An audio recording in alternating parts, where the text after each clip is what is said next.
Are we live? We are, okay, great. I would now like to call to order the October 15, 2025 meeting of the Indiana State Board of Education. Roll call, please.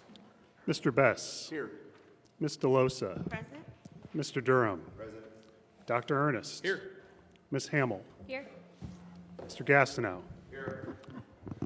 Mr. Mapes, absent. Ms. Moat. Here. Ms. Rentschler. Here. Mr. Watts. Here. And Dr. Jenner. Here. Let's please stand for the Pledge of Allegiance.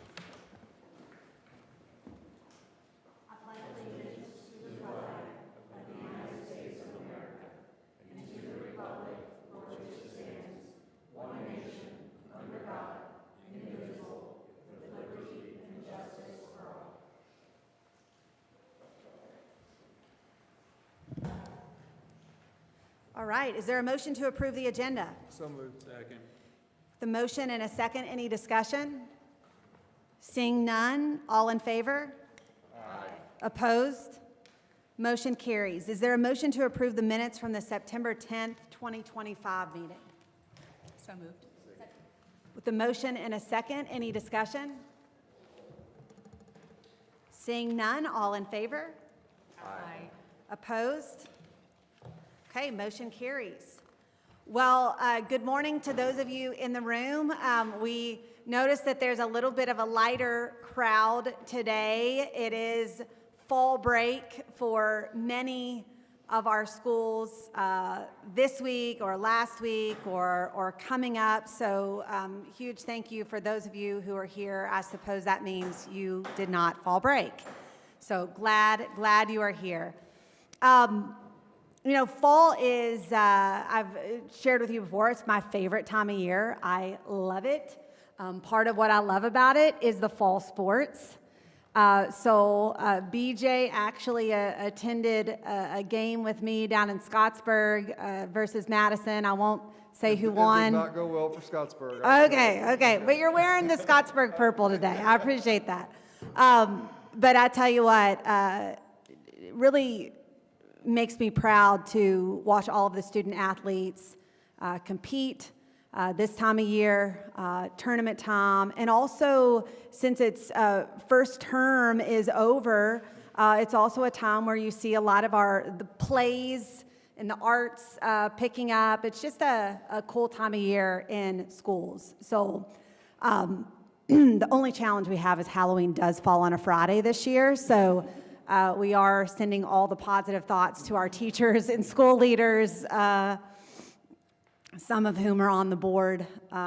So it also, October is National Principals Month. And again, I'm looking around. I know our Principals Association is here today, but our principals in the state are, I think, some of the best of the best. I mean, we can pass policy all day long, but it 100% is dependent on the community level change agents and the action.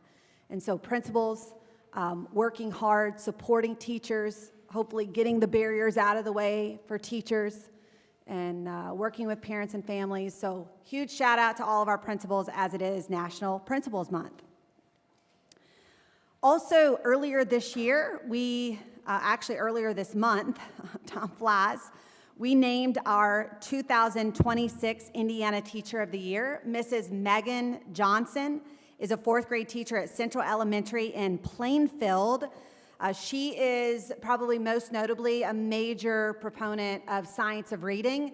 She was into science of reading before it was cool, before there was a podcast, so she is just such an advocate and really thankful to have her representing Indiana as our Teacher of the Year. Also, yesterday, we had an announcement at Taylor University. So you all know we have the Indiana College Corps. The Indiana College Corps has been around for a while. It's the first year of college for a student if they complete AP and dual credit. And then that will transfer in statute to any public college or university. Some of our privates have also signed on as well. We did discover, thanks to some of our faith-based schools in Indiana. A lot of our faith-based K-12 schools partner with faith-based private colleges in Indiana, and that's how they do their credit. So huge compliment to Taylor University's president, President Lindsay, and then Heritage Christian's superintendent. They came together and said, okay, X percentage of our kids go straight on to your school. How might we build out a credential that supports these students and their path as well? Ultimately, again, saving the student and the parent and family time and money, so that intentionality starts earlier. So Taylor University went on to recruit 5 other, I'm gonna tell you who they are, sorry. Hold on, this matters. My memory will miss one of them for sure. Taylor University's president invited several other faith-based colleges to be a part of this. So Anderson University, Bethel University, Grace College, Huntington University, Indiana Wesleyan University, and Taylor are all, again, working. It could be with any high school, but it primarily will be the faith-based high schools to, again, make sure the students have the most seamless path as possible. So pretty cool, to say the least, how many people are leaning in to try to make the 4 years of high school more intentional. And yesterday, the president specifically stood up and talked about we want our students to get the Enrollment Honors Plus seal. And I was like, oh, that was great. That was a great moment. So really, again, huge shout out to those folks. It's a prime example of just what happens at the local level and how it can impact so many others. So today we will have a presentation from Ron Sandlin. He is going to share an update with the board on the second draft proposal of the accountability rule. As the board knows, and most people know at this point, we are required by state law to do 2 drafts. After the second draft, there will be a 30-day window where we will welcome public comment. We will have a hearing following the 30-day period, and then we'll have a few weeks between when the board will actually vote. I do anticipate board members, just like we saw with the high school rule, we'll have a few tweaks here and there, probably before we land it, but that's why public comment is just so important. So on that note, are there any other board member comments and reports? Ron was already ready to come up and present. It kind of was like I introduced you, Ron. Thank you for your eagerness. All right, going to public comment, we have Cindy Long from the Indiana Association of School Principals.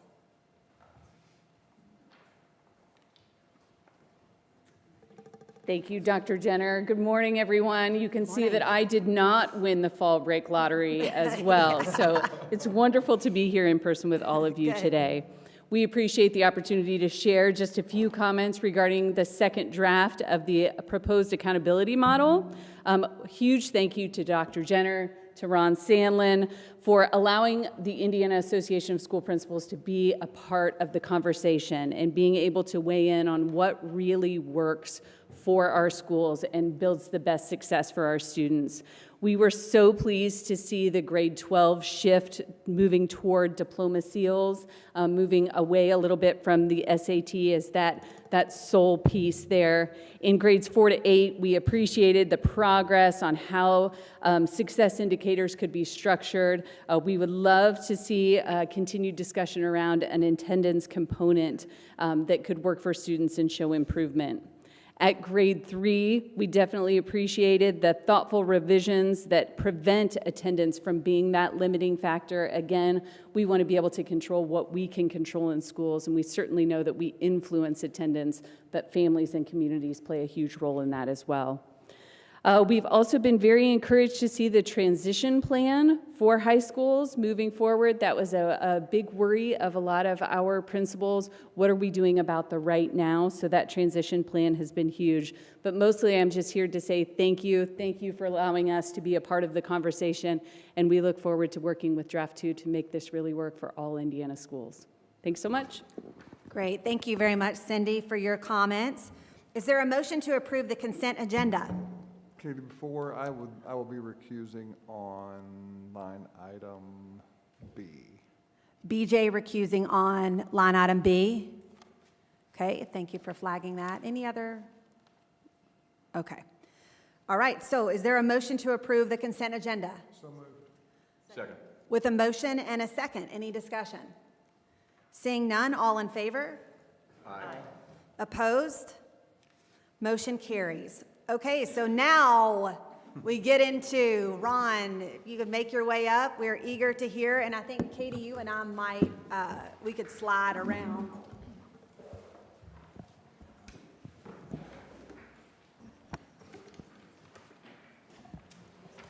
Thank you, Dr. Jenner.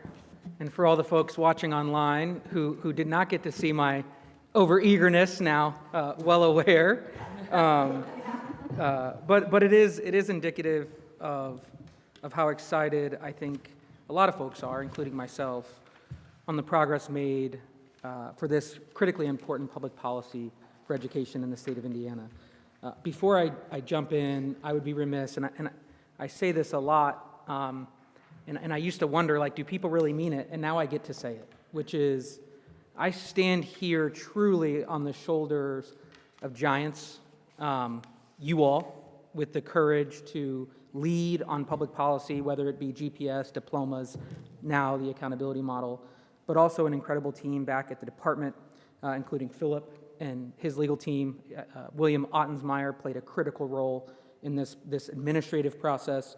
David and the policy team, who are always willing to drop anything and have a really substantive conversation about a policy that is only 1/100th of their overall job. Vanessa DeVoe-Backel, who stepped in as our Director of Accountability recently, a longtime public servant who's really taken on a leadership role and has had a really positive impact. And then probably the most humbling is our partners outside of the department. I was talking to Cindy earlier, who's here representing the Principals Association, and whose comments, I believe, reflected the strong partnership that we have. They are in the details of this process and providing substantive feedback, and we're only going to get better because of it. So the Indiana Association of School Principals, Chris Brunson from the Non-Public Schools Association I saw here as well, have met with their school leaders as well as their association multiple times. And so it is just incredibly refreshing to work in an environment that leads with partnership and positivity for students, where everybody's looking to meaningfully contribute to the next kind of vision, the next stage of this work. So wanted to get that out of the way because it's incredibly important. I am merely a representative of a strong coalition driving forward public policy for students in Indiana. So with that, we'll give you a quick overview of what we plan to discuss today. And I think Dr. Jenner's examples from Taylor University of how our why and our grounding principles are driving action across the state, some of which are occurring independently. So we'll reground in our why, provide a high-level summary of the general feedback we received, and then after that, we'll summarize and dig into some very specific changes related to very technical feedback in how the rule works, go over some student examples, and then talk next steps. So as we shared back in August, this process, which began, as you all know, over a year ago, started with a vision for what we wanted in our accountability model. And that is a model that values all of the characteristics of student success that this board has elevated as critically important, that promotes unique student pathways, and that finally fosters cohesion across Indiana's educational policies.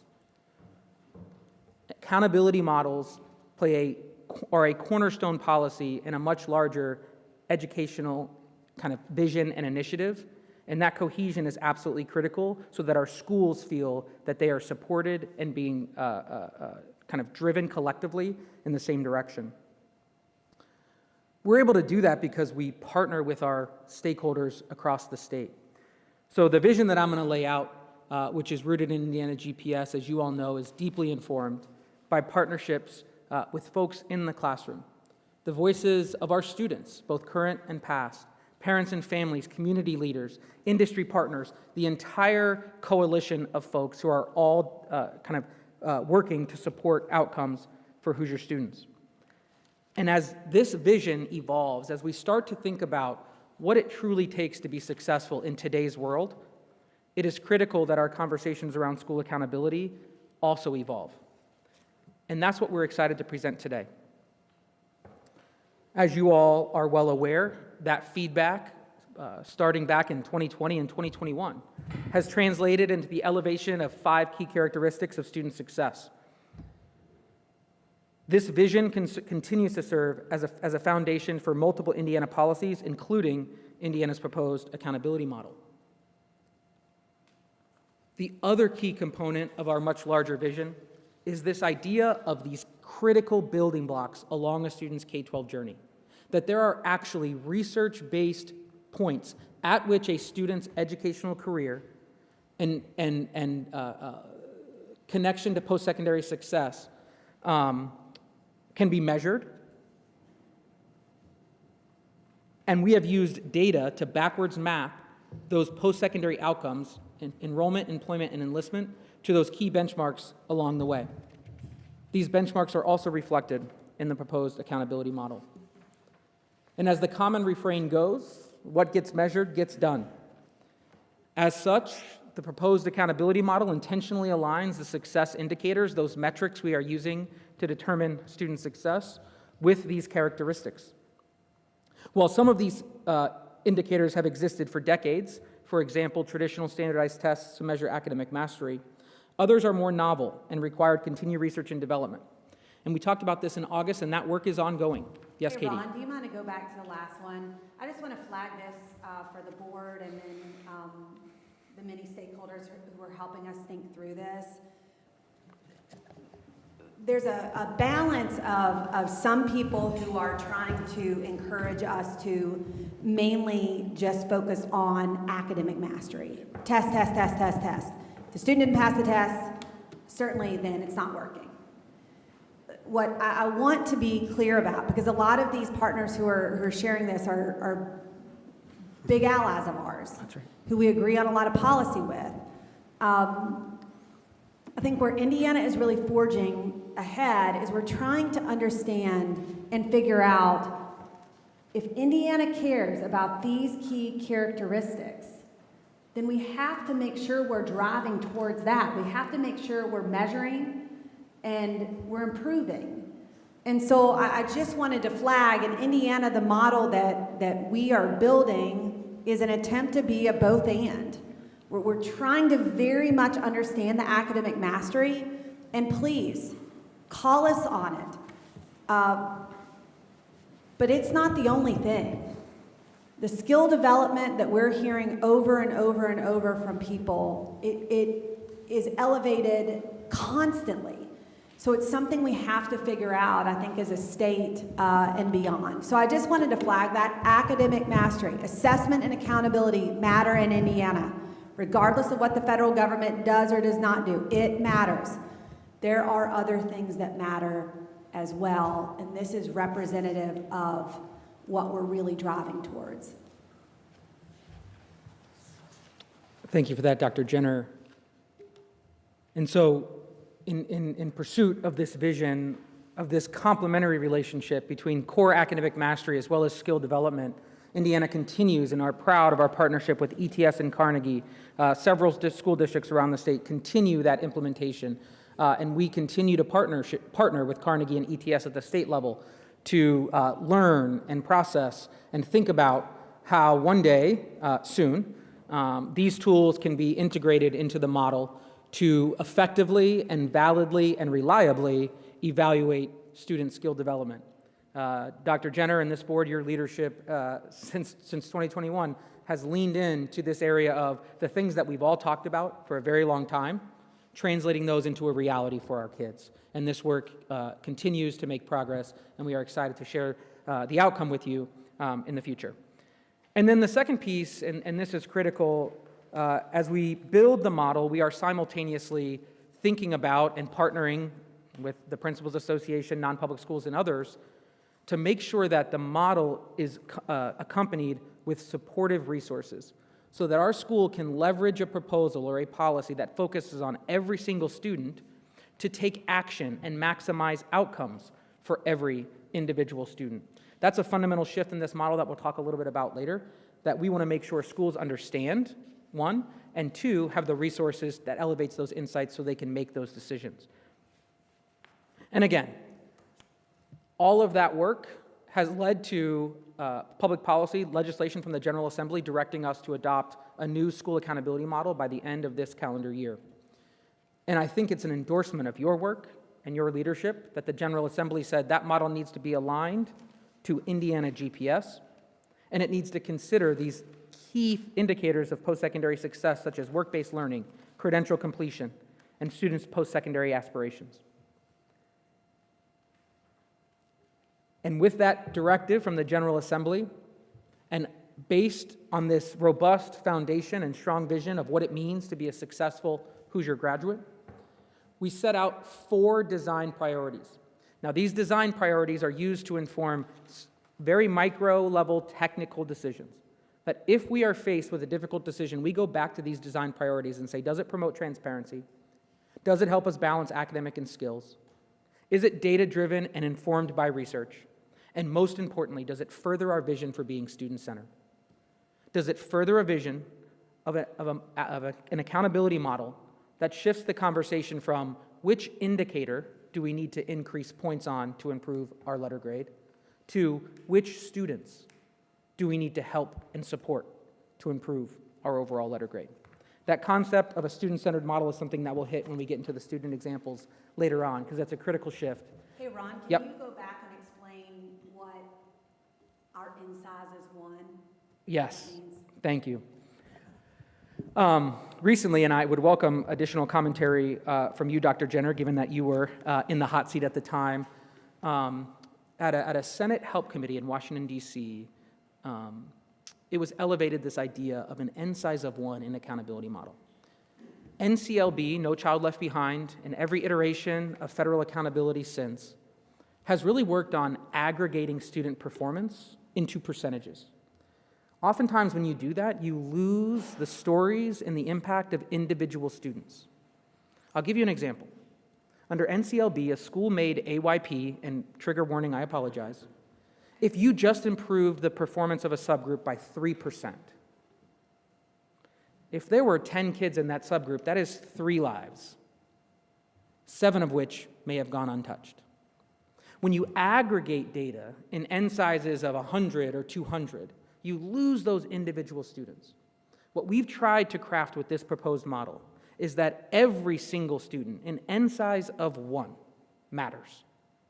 And their success as an individual matters, and how we elevate and measure overall school success and school quality should be informed by the success of every individual student, not the aggregate numbers of large groups of students, right, where we lose individual students in the process. So, Dr. Jenner, anything you want to add? Yeah, I mean, I would just say, you can watch it back. Senator Cassidy, you don't have to watch the whole 2 hours, but Senator Cassidy at the very end was really nailing this point about N as 1, because if you think about it, I'm gonna look at Greg. Katie avoided eye contact when I looked at her, so you're not looking at me, so I'll look at Greg.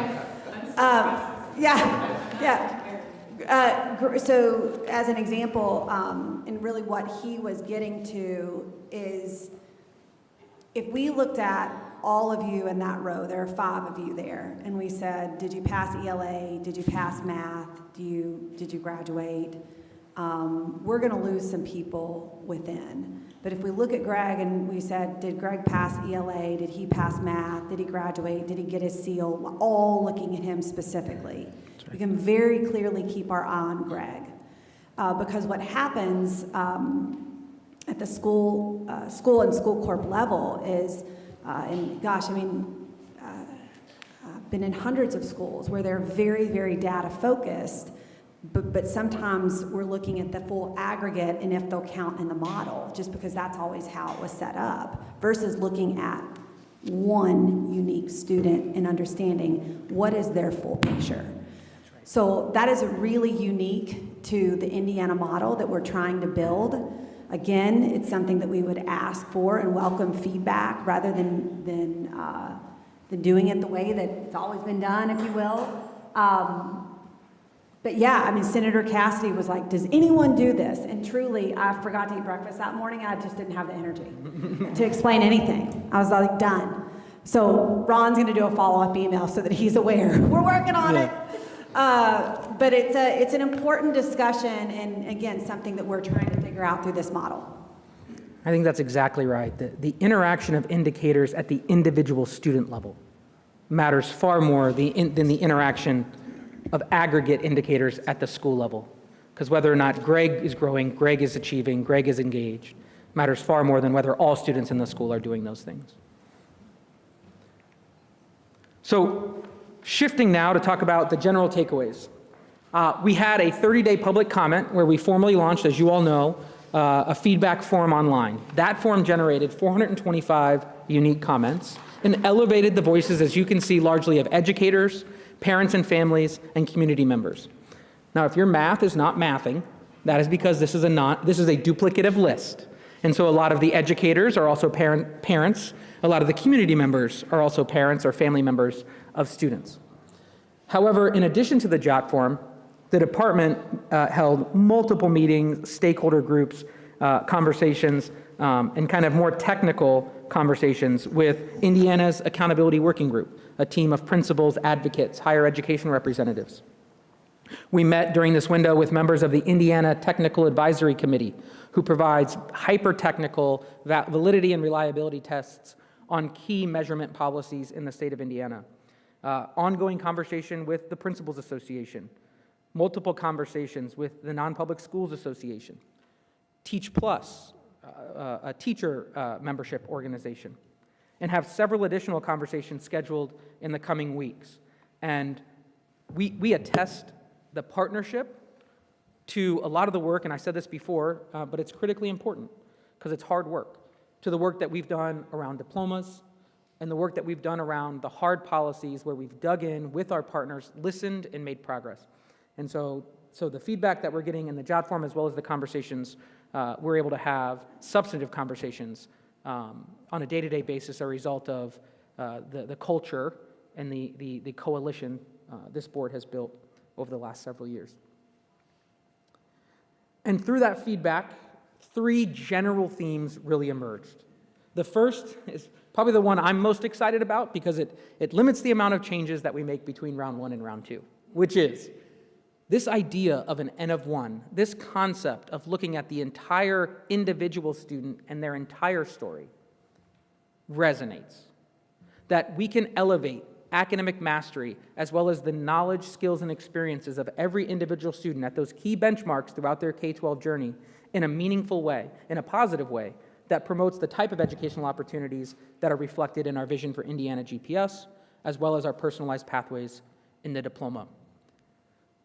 The second is how the model intentionally and strategically balances student proficiency on ELA and math with academic growth and skill development. As you all know, for the first time, the proposed policy adds some value for students who fall into the approaching proficient category. This reflects the key distinction in our performance level descriptors for iLearn between below proficient, approaching proficient, and at or above.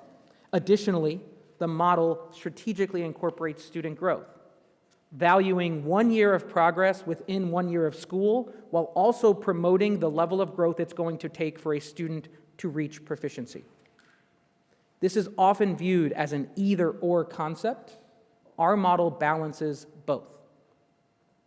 And lastly, while we did receive technical feedback that can enhance transparency and simplicity, we heard a lot of feedback that the model is generally understandable that what the model is trying to accomplish can be explained and digested by the average Hoosier, and that it quote unquote makes sense. And so as we move forward, we are building upon the strengths of the foundation of the model and addressing some very specific technical details that were elevated, again, by our partners. It's the word of the day. So I'm going to go in. Some of the information I'll share will be changes. Some will be reinforcing existing aspects based on feedback. So we'll start with those key benchmarks throughout the K-12 career. No changes have been made to this section other than how we communicate about it. That third grade model, that third grade evaluation is not just an evaluation of third grade. It is an evaluation of that student's entire primary experience. As you'll see, one of the changes, we actually are incorporating measures that exist prior to grade 3 using the iRead moving forward to really enhance this concept of this is not just grade 3, it's evaluating and measuring the entire primary educational program at a school. Additionally, when we get to the high school, those used to just say grade 10 and grade 12.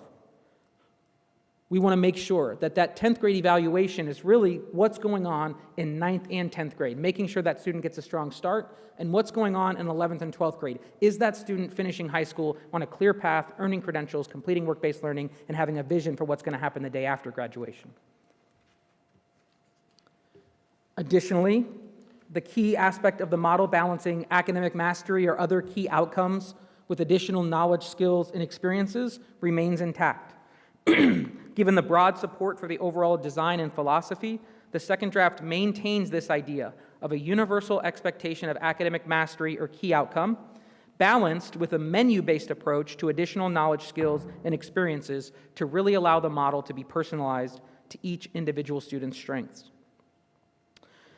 What makes this model unique as opposed to others is how it focuses on the success of every individual student, only averaging performance after we've evaluated the success of every individual student. This goes back to the concept of an N of 1. I'm going to get into the details of the changes to the success indicators here briefly, but I wanted to share that we have updated the one-pager for everyone that shows all of the success indicators that are available to students throughout their K-12 journey associated with those key educational benchmarks. Grade 3, upper elementary, upper middle schools, grade 7 and 8, strong start to high school 9 and 10, and completing high school with those college and career skills and experiences in grades 11 and 12. By maintaining this balance of academic mastery and key outcomes with key indicators of skills, knowledge, and experiences, Indiana is able to maintain high academic standards while introducing and balancing or recognizing that students are more than just a test score. It keeps the focus on reading and math because those indicators universally apply to all students, while also integrating work-based learning, credentials of value, and other measures of student educational engagement. And finally, by looking at the performance of each individual student and then aggregating that, we promote a focus on the improvement for every single student, and no student gets lost in the aggregation of individual indicators. The next point that remains the same, but we want to acknowledge because we did hear feedback, is the overall grading scale. The initial model had a traditional grading scale, as you see on the screen, and that is maintained in the second draft.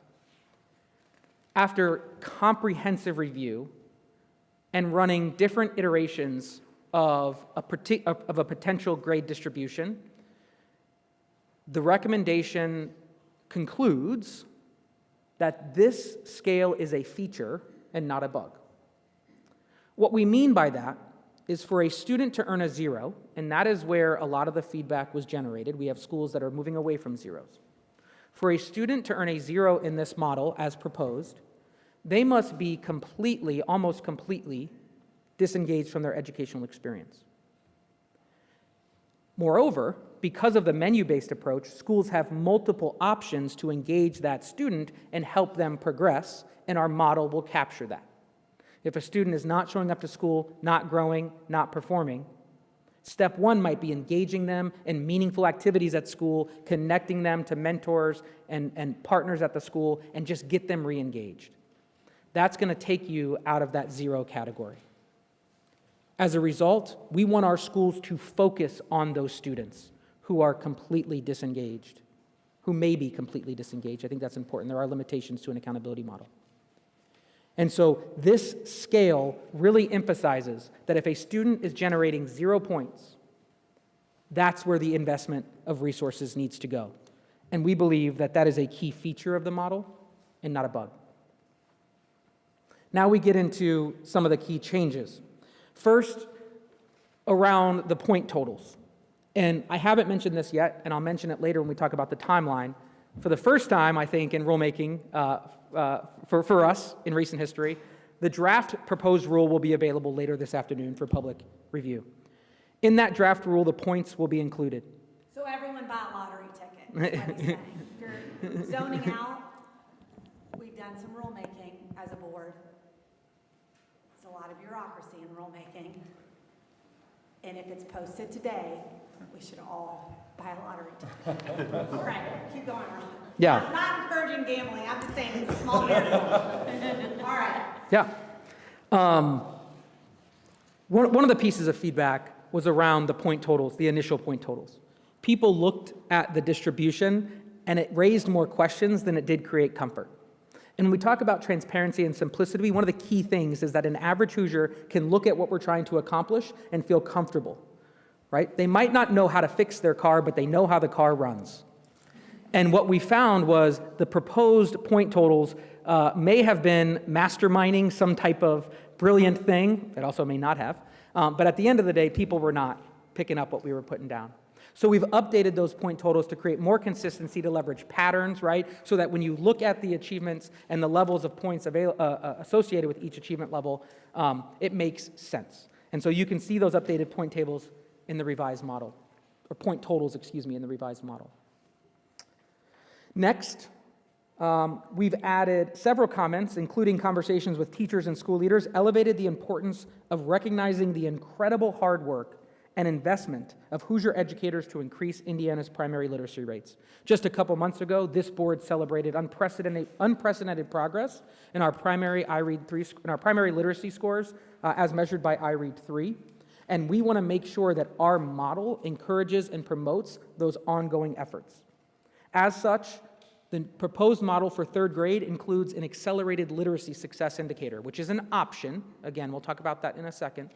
For those students who are off track on iRead grade 2, who end up passing iRead by the end of grade 3. This particular shift is meant to acknowledge and promote behavior that is already going on in our schools. We want a model that says if that student is off track in primary literacy in grade 2, double down on helping them achieve that score, and our model will recognize that effort. The last thing we want to do, we know that our schools don't give up on our kids, and the last thing we want is a model that fails to promote those efforts. And so this change is intentionally designed to address that shortcoming or that gap in the model. Building on that, we know that some students will reach grade 4 through grade 6 under current Indiana policy without having demonstrated proficiency on iRead. Again, for that individual student, their story is still being written. While they might not have passed that grade 3 test on time, research shows that whether or not they meet that literacy benchmark is critical to their individual long-term success. Our policies promote our elementary and middle schools continuing to support those students to pass iRead. They must take that test through the 6th grade, and therefore, we've included an adolescent reading proficiency success indicator for grades 4 through 6 for any student that ends up in those grades who has yet to pass iRead. As you all know, this could be a good cause exemption or other policies that the state legislature has passed or adopted that would allow a student to progress in their educational career not having passed that test. Our schools aren't giving up on those students, so therefore our model should not give up on those students. And those schools will receive additional points for supporting those students to meet that critical benchmark of adolescent literacy. The next change, and this is an important one, it came directly from the public hearing.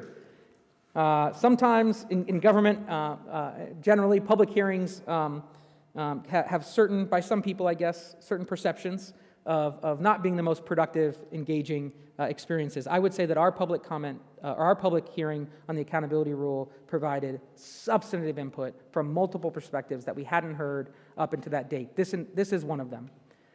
Biology ECA in the proposed rule only included in grades 9 and 10. What we heard from high schools across the state is there is a minority of high schools that adopt what's called a physics-first approach, where they might teach chemistry and physics freshman and sophomore year and push biology into 11th or 12th grade year.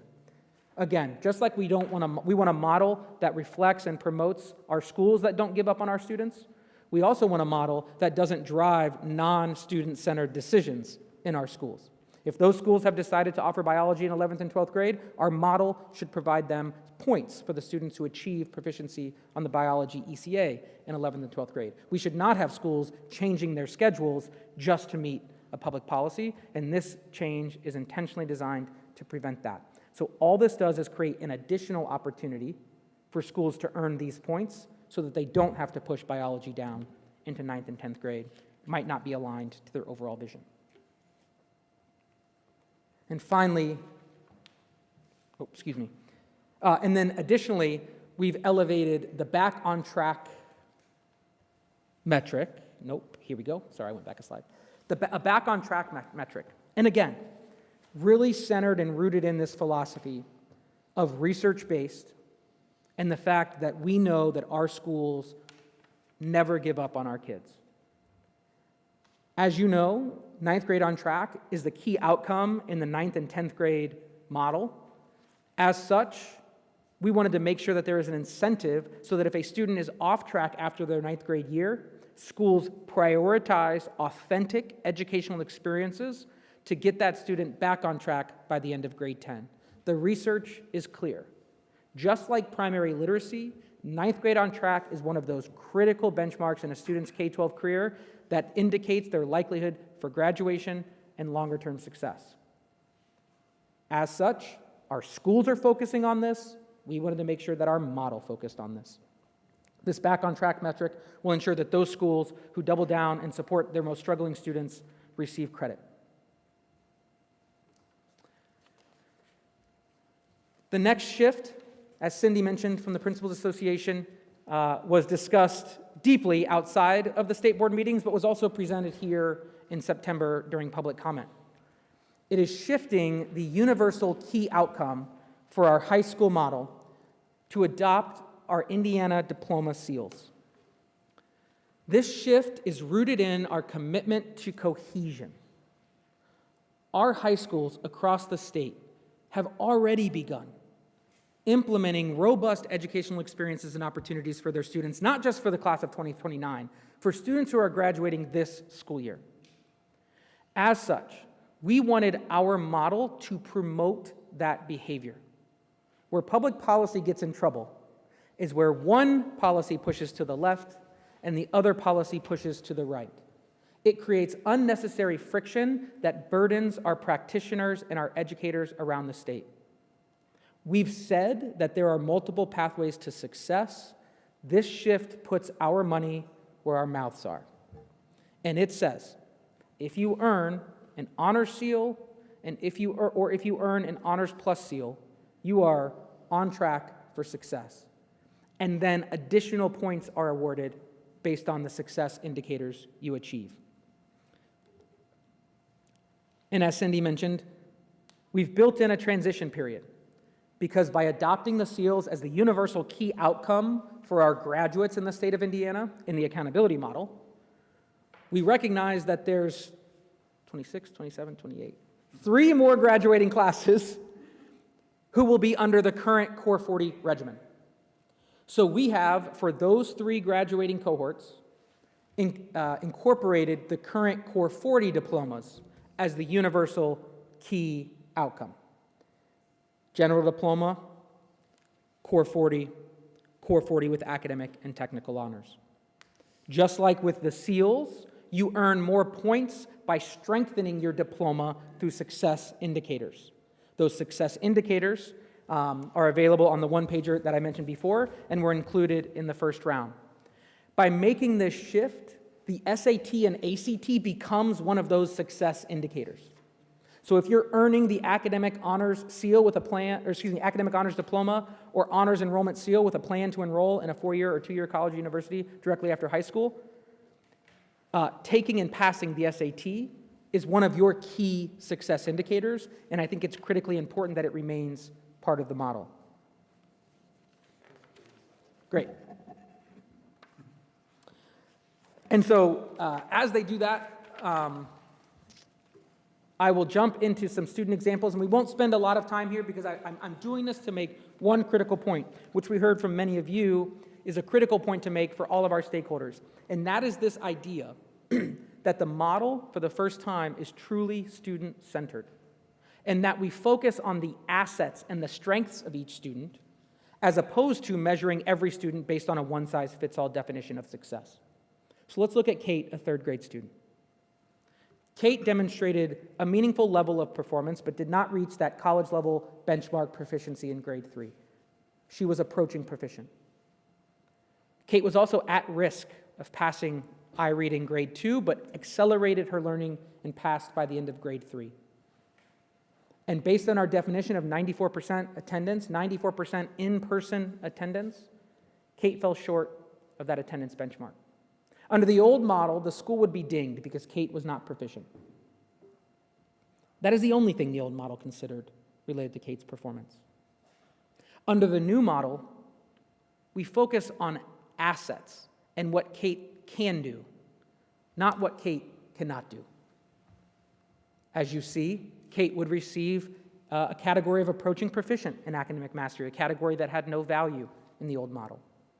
Additionally, Kate would receive points for meeting the iRead pass score and accelerated literacy because she went from at-risk to passing by the end of grade 3.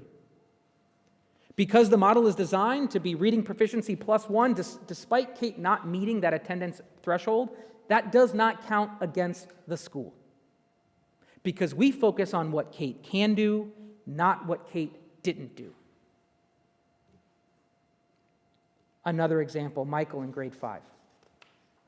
Again, our current model, Michael, as you can see on the screen, approaching proficient, 1 year of academic progress, showed up to school regularly, and was at proficient on science. Our current model says Michael is not proficient. Michael is not making accelerated progress. Okay, Michael did make 1 year of academic progress. But it focuses on a universal one-size-fits-all definition and whether Michael fits into our box. The proposed model could not be any different. Again, as you see, Michael receives credit for being an approaching proficient, recognizing that he isn't all the way up to the at-proficient benchmark, but it accompanies that achievement with Michael's demonstration of additional knowledge, skills, and experiences, the fact that Michael, despite not being proficient, still made 1 year of progress, that he regularly showed up to school and is engaged in his learning, and that he passed the iLearn social studies test in grade 5. In grade 4 or 6, they take an iLearn science test. Again, focusing on Michael's assets, Michael's strengths, not fitting Michael into a one-size-fits-all box of success. Now, flag a couple of things. The at or above proficiency is going to be a higher point value than the approaching proficiency. I mean, that seems obvious, right? But I think I just need to say it. And then the other, going back to the assessment piece, there are now multiple measures of assessment. You see the iLearn social studies or science in here. You heard Ron talk about the accelerated literacy in both the early learning space as well as the adolescent space. Again, we remain focused on those key elements. We're just trying to probably increase or expand how we're thinking about this and actually applying it to how it really happens at the school level. So just wanted to flag that. Thank you, Dr. Jenner. And then lastly, we'll look at Maxine in grade 12. The old model in high school was the most, I guess, robust, incorporating multiple measures since 2011. But at the end of the day, disproportionately focused on whether or not you met a college-level entry benchmark on the SAT, whether you completed random acts of dual credit, and most importantly, and almost most critically, whether or not you just earned a diploma on time. Maxine did a lot of those things in the model, but it didn't promote necessarily the vision of post-secondary preparedness that is articulated in Indiana GPS and the new proposed diploma requirements.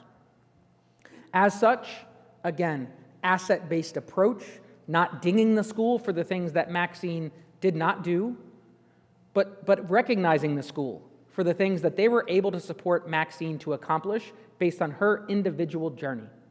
Maxine earned an employment honors seal and additionally passed math SAT, earned a credential of value, completed work-based learning, and completed college and career coursework. This menu-based approach, we believe, will promote the type of individual decision-making that is rooted in Indiana GPS, our diploma requirements, and our vision for long-term student success. And I think Dr. Ernest has a question. Ron, because I think it's appropriate on this slide, I was trying to figure out where the best place is. A couple of things, if you could point out, because one, I would love to, there's still lots of questions out there, as you and I have discussed, right? And a couple school leaders I've visited with. One question real quick, should there be a box, and am I missing it, should there be a box for the biology on this? Yes, that is not an exclusive list at this point because we Okay. ran out of real estate on the slide. Okay. But so biology would be an option. But I wanted to make sure, could you, because you do such a good job of explaining this, and so I would love to be able to direct people to the video of this meeting. I don't do that very often, but I would on this one, I think would be What an good. honor. Because I've heard you explain this in a way, and I've been using it. Could you talk about both the biology ECA, because that's a pain point out there, as well as attendance, which has been recognized? Could you talk about how those work, that it's not I think your word you always use is ding, it's not a ding, but it's an asset, right? Could you talk about that real quickly, just so that, I think it would be a good level set for everybody to understand that piece, please. Yeah, I appreciate that opportunity. Happy to do it. And this is the critical shift in the model that we have to support schools in better understanding. So, for example, in the old model, you see an X for SAT ELA. That means that the fact that Maxine did not pass ELA has a deleterious or negative effect on the school's overall score. In the old model, and what people are used to, if we included biology, ECA, or attendance, the same thing would occur. The school would be negatively impacted for students who did not pass. They would be positively impacted by the kids who did pass, right? But they would be negatively impacted for every kid that did not. It is N over X, right? How many kids passed over how many kids took the test. In the N size of 1 model, jumping to the right, the proposed model, we have an asset-based approach. Maxine is the only N. And whether or not Maxine demonstrated proficiency on biology is important relative to the other things Maxine did. The only way a school is going to be dinged in the new model is if Maxine does not demonstrate any indicators of success, not if she doesn't indicate each indicator of success. This is a critical shift because it is how we balanced incorporating multiple measures without overwhelming schools. If schools don't understand, we will overwhelm them, right? And so I appreciate the opportunity to talk about this, Byron, because this is the critical shift. There is now a laundry list of things. Schools are not expected to get every kid to do every one. Students are expected to do 3, other than 3rd grade, where they're expected to pass iRead +1, because we know that's what matters. So if a student does not pass the biology ECA, for example, Maxine, they would still receive the maximum amount of points available for a student who has an honor seal because she completed 4 other success indicators. Maxine actually did not meet the attendance target. That is not negatively impacting the school. Maxine is generating a maximum amount of points for a student who earned an honors seal. If this school wanted to earn more points for Maxine, Maxine would need to earn an honors plus seal, for example. But the way that the points play out, actually, Maxine earns the same amount of points regardless, because Maxine's crushing it, right? A lot of evidence that Maxine is on track. And so we want a model that values that. Any follow-up? Was that clear, Byron?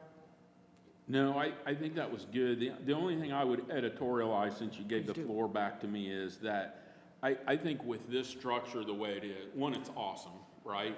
Because it truly does an N size of one.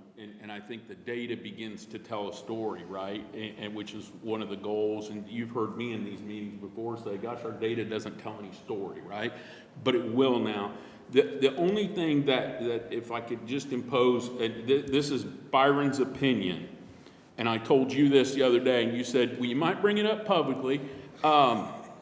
One, I would really like for the biology ECA to only be able to be taken once. I think it's great that we're taking it when it's appropriate, but I would hate for us to fall back into being a remediation factory on that. And since it's not a ding, but an asset, I'm just giving my opinion since you gave me the floor back. And that was one of my strong opinions about this, you know. So, but I love the explanation, and I love the way you tell that. I wish the whole world could hear your explanation, and I'm going to be pointing everybody to our YouTube video for this, because there are people out there that still do not understand that. And so understandably, by the way. It might be the hardest thing of this to understand, and if it is, that's a great thing, right? So thank you for that. If I could just chime in also that, first of all, I love your humility, but you've put in so much work on all of this, and even the visual for people to be able to see, to Byron's point, that there's a red X on the old model, but the new model has no red X's. It's about the opportunity to achieve and get more points rather than a punitive model. And you've done a really good job of explaining. I just want to make sure that people understand that this new model is geared toward helping children achieve more, and schools encouraging, just like you mentioned, the opportunities for schools to earn points on what they're already doing. If a child did not pass IREAD 3 at the time and they do it later, it's because schools are putting forth that effort. Now schools get the opportunity to receive points for getting that child to where they need to be. So I really just wanted to reiterate that I love that the model is heading this way. It's not punitive, but it creates opportunities for students that may have been overlooked in the past because they didn't quite fit. Now every student gets that opportunity to achieve in areas that maybe they didn't on time, but now they can do it later still. Yeah, thank you, Erica. Scott? Yeah, I'm going to go back to something Dr. Jenner said earlier. And again, echoing remarks that other board members have made, but I was at an event last week, and one of the representatives of one of our national partners had a very spirited discussion with me on the lack of, in their words, the lack of emphasis on test scores, that we were softening the standards for Indiana students by saying, hey, if you just show up, you're going to be good. And I think having this discussion, and as we go out into the field, standing firm on what we're talking about here is really important. There is a body of thought out there that says, nope, it's are you proficient or not, and that's it. And if you deviate from that, then you're somehow lowering standards or you're excusing people and passing them through. And I think in no way does this model allow that, right? To your point, I mean, it is that N size of one. It is making sure that each student is achieving something. And so I think my encouragement is we're going to get a lot of blowback from some areas of people with expertise in accountability systems. And I think standing firm on where we are is really important. I mean, the field clearly believes that this is a step in the right direction. I think we as a board believe this is a step in the right direction. Obviously, you all at the department believe the same. And it's uncomfortable sometimes when you get people who are really smart, who are saying, boy, I think you're missing the mark here. And I think acknowledging that and saying, we hear you, but this is where we're going. I just wanted to, because I think the point you made earlier was really important. Like there are people who are strong partners of ours who are going to be chippy on this one. And I think just standing firm and saying, no, we hear you and we really respect your opinions. But the test scores are still there. Like that is, we are in no way walking away from any of that. And again, I think just the fact that at the high school level, the SAT and the ACT are clearly marks of college readiness, which ignores those students who are going a different pathway. And I think that's where I really like what you've done with the high school level. Yeah, I'm going to the front so that those in the back and online can hear me. Assessment is woven through this throughout. And for people in our country who think that if we have all humans take a test and if they pass or not, that determines their success, you are fooling yourself. Because there are leaders in seats all over our country who probably couldn't pass the test. I mean, hello. So, yeah, I'm going to keep having that spirited conversation as well. I have 2 twin daughters, very different, raised the exact same, who perform differently on tests and who have different skill levels and who are both going to be successful in their own way. We have to see the full human picture. So if you have thoughts, looking at you online, we would be eager to have those conversations to think through how to come to a solution where it's not only do you pass, do you fail a test, but also the other important elements we are trying to teach and support our kids in knowing. So thank you for reiterating that. There is a movement around the country. Where we are seeing some states who are, when they're doing their cut scores for test, they are lowering the cut score level. Indiana is standing firm on our cut score. We have a tough assessment. And there have been various evaluations that look at those state assessments, and we'll continue to study that data. I mean, but we have held the line on that. We just believe that there's more to a child than if they pass or fail a test. We want them to read. We want them to do math. We want them to understand science and social studies, which is now a part, wasn't in the past. We also heard loud and clear the recipes for success. And by the way, no business in industry asked for a test score. And only one higher ed institution did out of the many that we talked to. So test and assessments and accountability will continue to matter in Indiana. But we are going to look at the full picture and do a better job than we have been doing. Anyone else want to talk to the people in the back now that I did? Go ahead, BJ. I want to echo what you said, and I think this has, both of my sons have graduated, I'll say that up front. Make sure you're talking into your mic a little bit. But I've always said that my sons, like your daughters, are different. And I've said we did a really good job of capturing the skills that my oldest son had. We did a very poor job of capturing the skills that my youngest son had. This does both of those. And they're both, they might live great lives. They're both living great lives. But Ty would have been on the left side of this graph in the past. So the fact that you've been able to capture, and anyone that says that we're not saying being intelligent and being skilled is important is silly. And it doesn't even deserve a response. But what you have built to truly lays out, okay, these are the skills that our students have. We're going to recognize all of those skills. We're going to give you different ways to show that you possess those skills, to me, is a model for the country. I've been in education for 24 years. We always said that our accountability system was easy to understand, and it wasn't.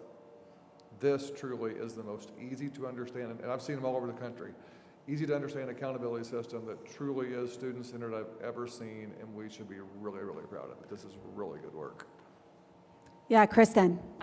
I think the thing that is important from my perspective, because I still work with students on a daily basis, though accountability is not a student-facing program, it still continues to shift the conversations that we have with our students. So I look at this list and I think about one student in particular that I've been working with and how much hope this can give that student on the right-hand side who maybe struggles a little bit with test taking, but that's not the only thing you're being measured on anymore, kiddo. Like, we've got all these other things that show the positive things you're doing. So yes, school accountability doesn't really matter to our kids. They don't care. But this will allow us as leaders of schools to continue shifting those conversations with our kids. So I'm excited to get this going. Thank you, Kristen. Katie.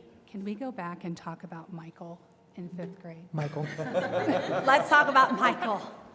And so this is, I love listening, like, and processing, and sometimes I can't respond as quickly, in the moment. But the thing I'm sitting with that I would just love discussion on, or like direction and some pressure testing, is Michael's in 5th grade. The world that we have built, Michael needs to rapidly accelerate through middle school to accelerate the opportunities that are waiting for him across these various pathways. If Michael sits at approaching proficiency for ELA and math, can we talk about what opportunities look like for him in middle school and then into high school? Because I think we need to put that in context as far as what does Michael need in terms of being approaching proficiency in these critical areas of ELA and math. Yeah. And the world we've set up in high school. So can you talk me through, I mean, I'm not, Can I start? Yeah. We have thousands of children in Indiana who are approaching proficiency, who are in AP courses, College Board AP courses, and in dual credit courses, and will go to a top-notch university. Thousands. But you can continue. But I think that your point, Katie, And we have to push. We have to push, but yes. But I think your point is the thing that we haven't voiced necessarily, that doesn't come through when you look at those terms. Yep. And we also have to address that, because when we go through and we're using the same labels, and approaching proficiency does not scream everything you just said. It screams the opposite. So we are using the same labels for these things, but now they have very different definitions, and there is dissonance there that we have to figure out how to resolve. Because everything that you're saying is absolutely true, but the language we use in education does not communicate that. That's huge. And so I'm just calling out as we're going through, because putting it together is its own challenge, but communicating it so people understand it and can wrestle with and understand what it means, because we're still using the same unchanged educational language, is really important. And if I could, hard stop, Katie, thank you for that. And I would say, from a hyper-technical response on how the model works, to separate it from the larger conversation I think that you've elevated, and is critically important, is one of the unique aspects of our model is, as an approaching proficient student, you will not earn maximum points because you're not proficient. But you're going to go to a great university. I mean, do you see the inherent Yes. dissonance? Yeah. But because we want to encourage the progress that you're describing. And so what the model does is it says, if you're approaching proficient, but you're making enough progress to eventually reach proficiency, it does earn you maximum points. And so we've inherently built in, and again, we have to communicate this, an incentive for schools to help Michael reach that next step. and to receive the credit as Michael makes the necessary progress to get there.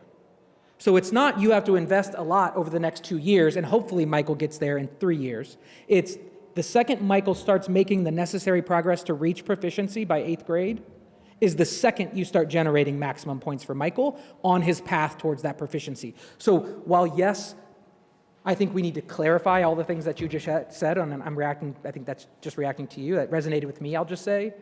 But the model is designed still to promote maximum achievement for Michael and every other student. Our model does not take the gas pedal off, even if Michael might go to and take AP like his peers or go to a great college, because we know there's more that Michael can do, right? And so the gas pedal is down in the model for all students. So that's a technical thing that we do to encourage schools and promote supporting Michael to not stay at that approaching proficient category or wherever it ends up being labeled. I was just looking. On Friday morning, I woke up to the same article texted to me 3 times, which is always alarming. I'll be honest with you, for those of you who send me articles. A U.S. senator sent it to me, a state senator sent it to me, and one of our top university presidents sent it to me. It was in New York Times. David Brooks wrote it. End of last week. And they talked about how, and I'm trying to find the specific spot, how there are some states who are really leading the country in policy. And some of the things that were mentioned, a focus on K-8 fundamentals like phonics, the way Mississippi is doing. Check. Completely reinvent high schools which haven't changed in a century. Working on that. Put a special focus on keeping freshmen on track because once they are juniors, it's too expensive to try to get them on a better course. Check. Create incentives for students who earn a B average to get books and transportation for free. I don't think we can check that. Yeah. Bring college into high school with dual credit programs so they can gain confidence and do advanced coursework. Check.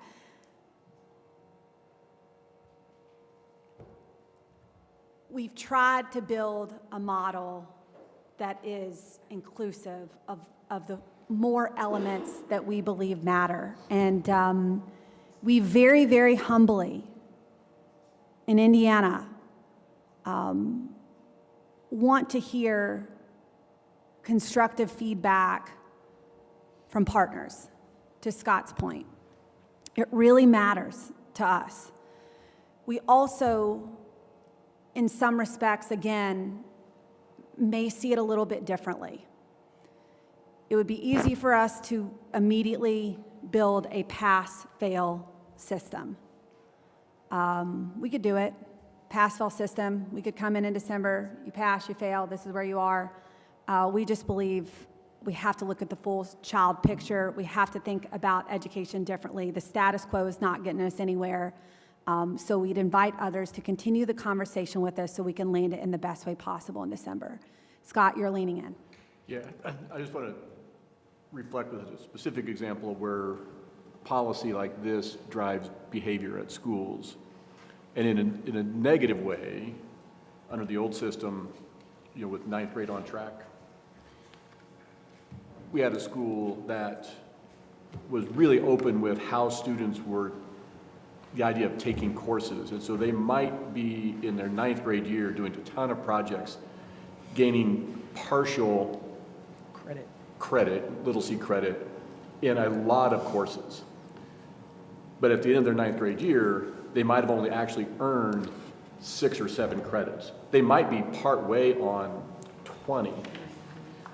We actually had to change our approach because we had to hit the 10 credits, right?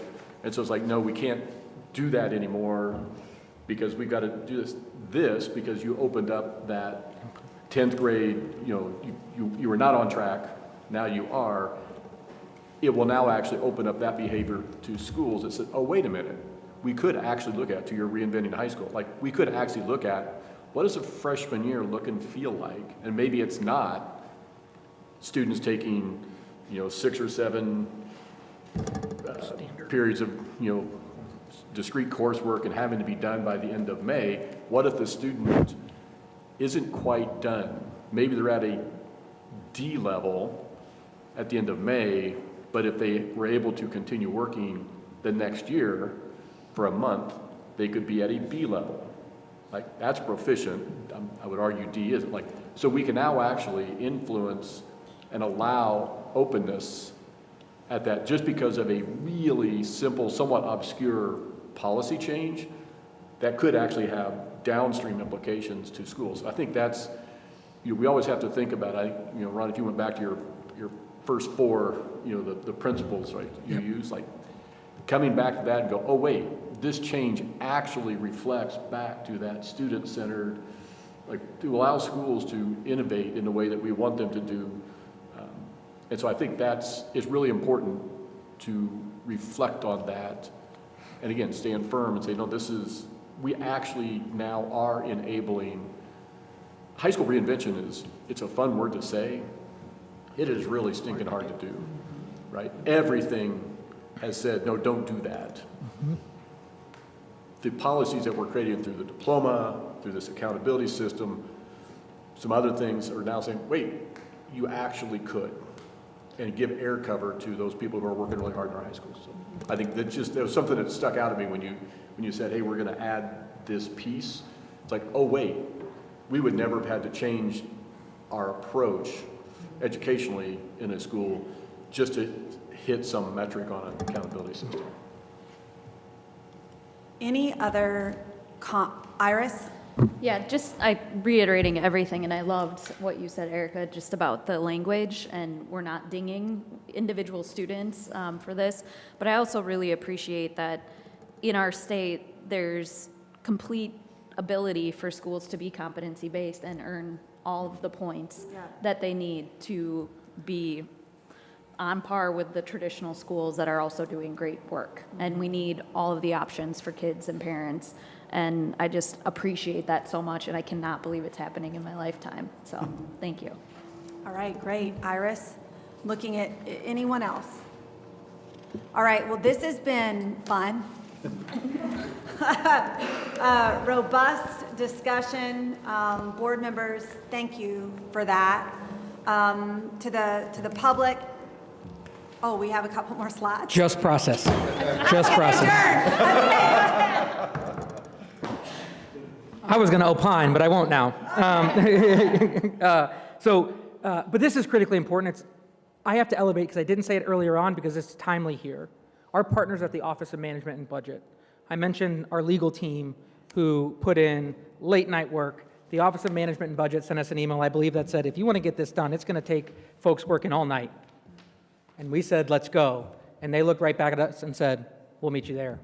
And so would be remiss if I didn't elevate and point out just the tireless work. Those folks work on regulations across the entire state government, and they interrupted what they were doing to make sure we could get this across to be posted later today, which will launch our 30-day public comment period this afternoon. As such, we can confidently say that our public hearing is scheduled for November 17th at 11 a.m. in the History Reference Room, which I think is next door, actually. And then in December at the board meeting, we intend to adopt the final version based on feedback and revisions throughout this process. And if you want to provide input, a link is in the presentation to our JOT form. You can also click on the link there to learn more about the process and the model that is covered beyond just this presentation. And we hope to continue to produce resources and supporting materials to help the general public understand where we're going and what we're doing, the conversations that we talked about today, and those will all be posted on the accountability website as well. So with that, Dr. Jenner, I will pass it back.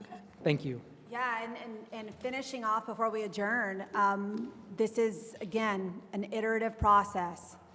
We have listened, and we are eager to continue to listen over the next month. So if you have thoughts, if you have feedback, things you like, things you don't, we need to hear from you. And Ron, huge thank you to you and your team. Really, really remarkable work and thinking bigger than just doing it the same old way that we've always done it. Our legal team, again, I'm ready to buy my lottery ticket. If I win the lottery, I'll be back tomorrow. I'm one of those. Like, a huge shout out to you all for getting that done. And that includes Buzzy, even though you don't have a law degree. I know you were hard working there. All right, board, motion to adjourn? Move to adjourn. Second. Aye. All in favor? We're adjourned. Thank you.